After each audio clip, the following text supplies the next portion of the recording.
Alam mo ba na pwede ka nang pumunta ng Japan ng walang visa? Yes, all you need is a cruise ticket.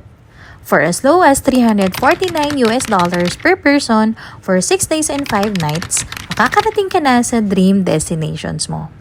So paano nga ba ito? Simple lang. Just book your cruise ticket at www.stardreamcruises.com. Tulad ng sa amin, ang port of entry ay sa Hong Kong. From there, bukod sa Japan, dumaan din kami sa Keelung and Penghu, Taiwan. Imagine, 3 countries in just one trip. Kasama na sa package ang cabin accommodation, meals from breakfast, lunch, and dinner. Para kang naka-buffet 3 times a day for 6 days and 5 nights. Access to amenities like swimming pools, gym, zipline, and rock climbing. Plus, daily world-class shows on board. Please take note na hindi pa kasama dito ang round-trip airfare ticket papuntang Hong Kong, gratuities, shore excursions, and travel insurance.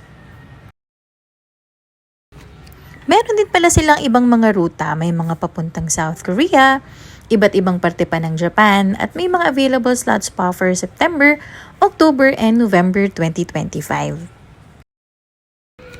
Kaya kung matagal mo na pangarap ang Japan, ito na ang pinakasulit at hassle-free way.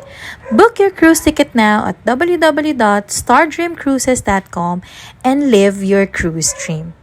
Thank you for watching. See you on my next vlog. Bye!